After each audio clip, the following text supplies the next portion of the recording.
নবী আলাইহিস সালাম তো একজন ইনসান, আর ইনসানের পেশাব পায়খানাগুলো তো অপবিত্র।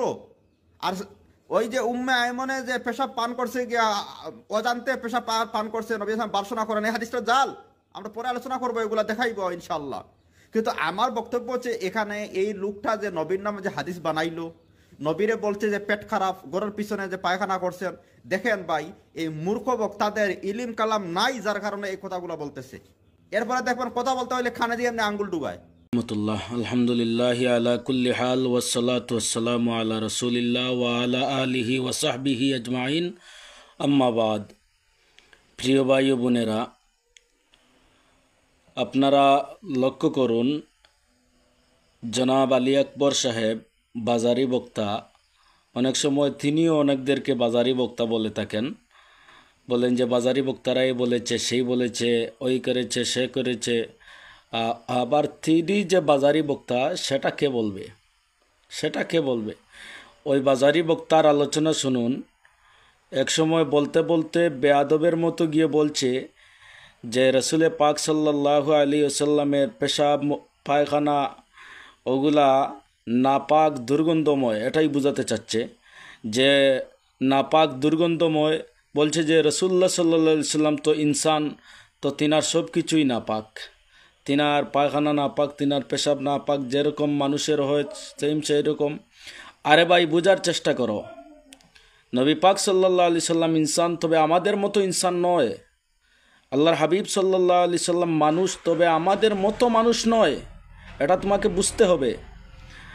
বড় বিষয় হচ্ছে, আমরা বলিনি, ওনাদের আকাবির যারা রয়েছেন, ফতোয়ায়ে দারুল উলুম দেওবন্দ, উসমানিয়া সহ আরও বিভিন্ন কিতাবের মধ্যে উল্লেখ রয়েছে যে আল্লাহর হাবিব সাল্লাল্লাহু আলাইহি ওয়াসাল্লামের পায়খানা মুবারক, পেশাব মুবারক পাক ছিল, পাক ছিল। ওনাদেরই কিতাবে লেখা।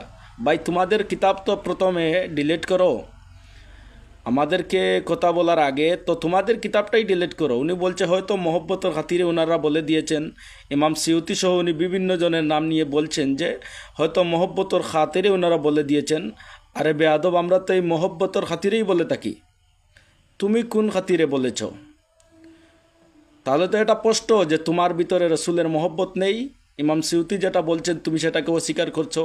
মুফতি কেফায়াতুল্লাহ যা বলছেন তুমি তা অস্বীকার করছো। দারুল উলুম দেওবন্দে যা আছে তুমি তা অস্বীকার করছো। তুমি কোন ধরনের মুফতি যে তোমার ভিতরে রসুলের মহব্বত নেই? রসুলের মহব্বতই হলো ইমান।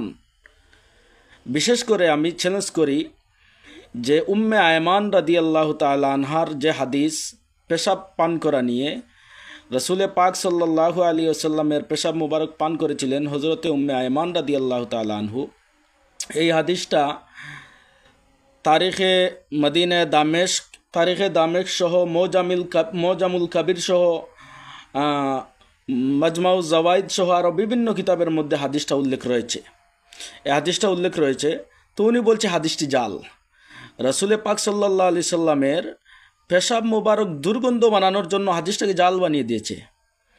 তো আমি বলি ভাই, জানতে চাই তোমার কাছ থেকে, এই হাদিসটা জাল তুমি কোথায় পাইলা? কোন ইমাম জাল বলেছেন?